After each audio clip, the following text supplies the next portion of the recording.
Hey, welcome back to a edition of In the Chute. I'm Brandon Carpenter, Hashknife Ranch, and this is my oldest son, Calen. He's kind of the mastermind of all of the technology. Thank God, because I can't do Not a it. good I can one. barely hold the phone. Not a good But one. I'm decent. yeah, you're getting better. You're way better than I am because I'm not even really trying hard. Yeah. But uh, if you guys have been following us a little bit, In the Chute is just kind of a spontaneous 12, 15-minute little ditty on kind of a stump the chump, or Kaylin will ask me a question or want me to expand on something, and we try to do that. I don't always know what's coming up. Most of the time, don't. We got a list of things that I may or may not have, but sometimes he surprises me. So that stump the chump thing is something I learned back in my former life in the corporate world, when you'd have a morning meeting with the big bosses and the manager, and you're the guy who's sitting in the seat for all of the operations and in charge of everything that day. And it was called a stump the chump meeting because a lot of times they either didn't know the answer, or they knew the answer and wanted to see what kind of BS you were going to throw their way if you didn't know. So it's kind of a comedy, but hopefully I know a little bit more than what I think that we will cover, and who knows, I may not know anything at all. So for today's round, I will. You I, make I, it sound like a bonus round on a talk show. yeah. What I'm. I didn't even have this written down, but you were talking about it, and I think it's a good lead in. Is what's life now like on the ranch and being able to do stuff now that you are retired? Oh Um, God. I've heard a couple answers from my grandparents, and You know, now it's you. yeah. So what's your insight into that? Well, the problem is, it you always see things you need to have done. Yeah, And when I was working, when your grandpa, when we put this thing together as a LLC instead of buying it from each generation, they were tired. They said, we can't do this anymore. And I was helping them out. We had cows there, we had horses there, and I'm up there as much as possible.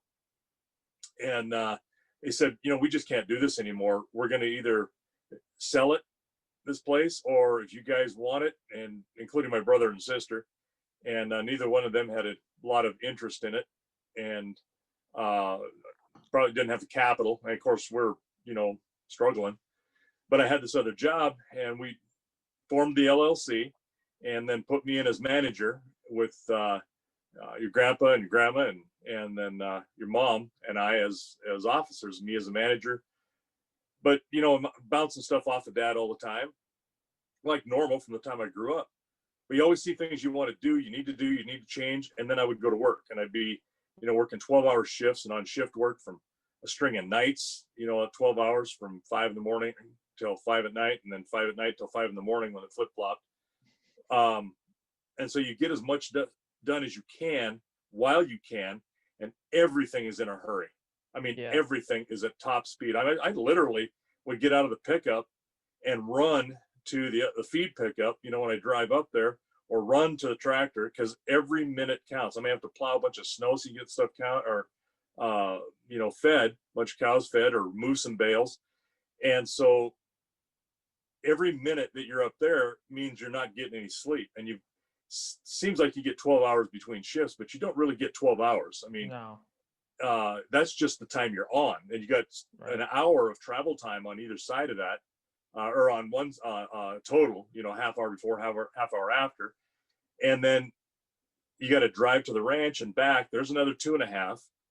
So if everything goes right, and it only takes you, a couple of hours to feed or get things done, 2-3 hours, now you're cutting into, again, some of that time for sleep. And I was literally running on, 3, 4, 5 hours of sleep max every day. And then there was the way the shifts worked. It was a couple times a week, or a couple times a month, where I would be able to sleep. And I mean sleep. And I would literally crash and sleep like 8-10 hours, yeah, which to me is a lot. You wake up and now you can't hardly get out of bed because you've laid yeah, there so long in one spot. But anyway, the pace has changed, but in my head, I'm still going 90 miles an hour, mhm, and I need things done, and I can't get it all done. uh, and there's still a windshield time is what I call it, which is non-productive, but it's some think time too, that you can go, okay, what do I need to do? What can I do? How can we do this different? I mean, there's a lot of innovation actually comes up out of that time to reflect or think about what's coming up. So, I mean, that always helps. I'm not quite as sleep deprived. It's been almost a year since I retired from the corporate world, along with doing this. And now I'm just doing this and training horses. And I was training horses with that too.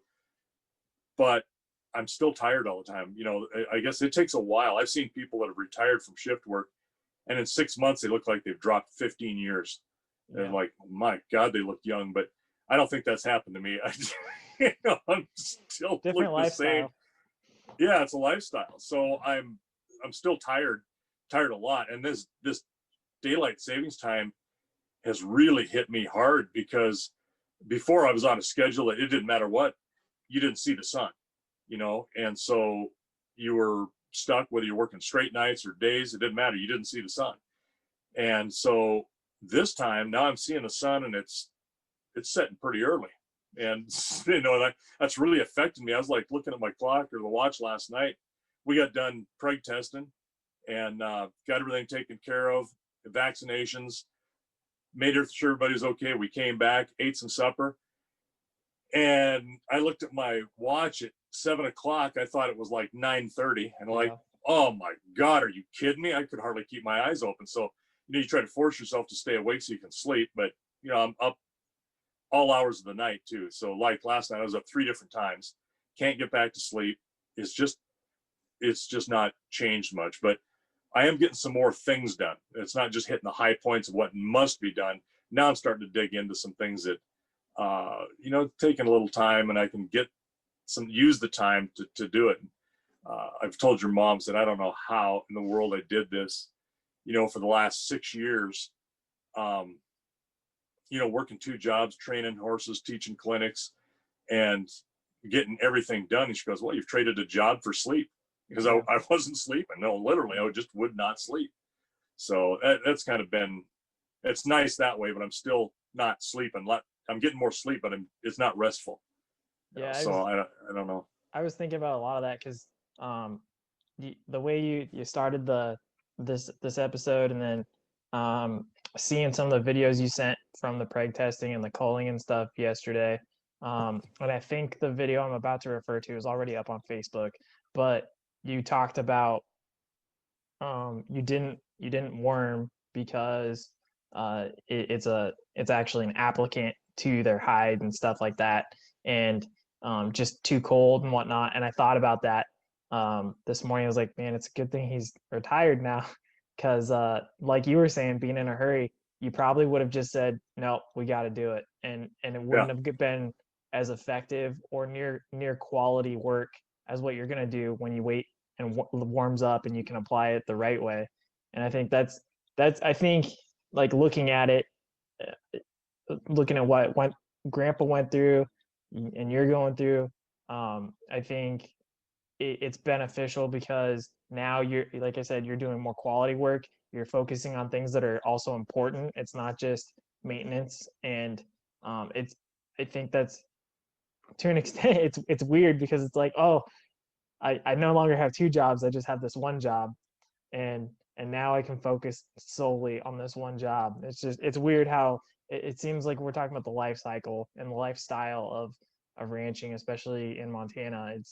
It's very much, you grow up as a helping hand, and then you go away, or you get a job to help supplement it, and then when you get Right. done with that job, you use the retirement from that job to survive while you try and finish out the lifestyle. And I mean, we can go down a long conversation about that, but I think it's an interesting aspect to look at, or at least a different perspective to look at when you go, wow, now they have time, they can actually do something that they need to do versus what has to be done at the absolute minimum. Right. Well, and your comment about whether we would have wormed or not, what I would have done is I would have looked at where I was at in my schedule. Yeah. Do I have a series of days coming up? What's the forecast? I mean, we live and die by weather. Yep. And is this forecast, if I'm going to be off in 3 days, or I have to work three or 4 days or 3 or 4 nights, what's the weather going to be like when I'm off? Is it going to be warm enough, warmer than it is now, with some certainty?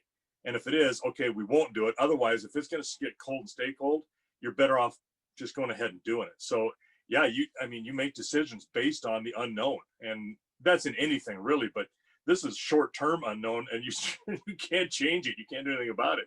Well, So especially as we yeah, face winter, like winter is here. You know right. that especially even though it's mid-November, you guys had a nice Halloween. That's probably the nicest Halloween I remember in a while because most of the time it's snowy. Um, Right. but I mean, winter's here to stay, and it's either going to get really bad or it's going to pretty much be how it is and maybe warm up a little bit. But I don't foresee much of your snow going away anytime soon. Yeah, it's supposed to hit mid to low 40s, which is kind of seasonable for right now. But Yeah. we had I don't know how much wind or how much snow at the ranch because you couldn't tell because there were parts of the ground had an inch, but others that had a foot deep, 18-inch deep snowbanks. So, and you might have saw some of those in the corral, particularly the end of the alleyway. I mean, there were literally snowbanks. I mean, it's just what you deal with, and so it is what it is. But Yeah. it's nice to not have to hurry through things if you don't need to. And there have been a few times when I went, you know what, got quite a bit done today. Heck with it. I'm just gonna, it's 4 There's a o'clock. first. Yeah, I know. It's like it's 4 in the afternoon. Maybe I'll just kind of knock off for the day. And it's like, to me, that's early because you know how it Yeah. is. I'll usually go till, you can't see and it's frustrated your mother to no end for the last 30 years that I just don't stop. And sometimes I don't stop when she's with me because I don't think about it because I eat like a coyote. Yeah. I'll usually, fuel up in the morning, and if I'm hungry and it's lunchtime or somewhere around there, but I got something to do, I just keep doing it. I don't stop and eat. And yeah, that she can't do that. Of course, she also can't lay down and just go to sleep on the ground either, like I can. So As I say, I mean, she's that kind of a skill. lemon. I kind of married a lemon in that manner.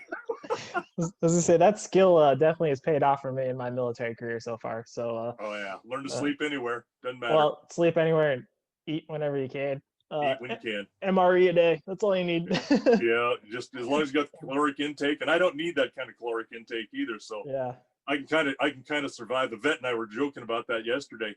I'm at the point now. He says, as you age, you don't seem to need as much of that food intake. And I said, yeah, well, I'm at the age right now where I've been eating and I should survive off of fresh air and water, but Ready for hibernation.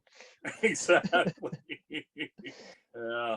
Yeah. So it's lifestyle changes. You got them as well. Everybody does, it just depends on how much of a apple you got to have to chew into and get things done at the same time. I mean, it's, what was 100 ranchers were asked what they went on vacation, and 97 of them asked what that is. Yeah. 2 of them said, nah, we can't afford it. And one of them said, I don't understand the question, so that's what it is. So, Yeah. All right. I think with that, we'll put that at the pasture. all right.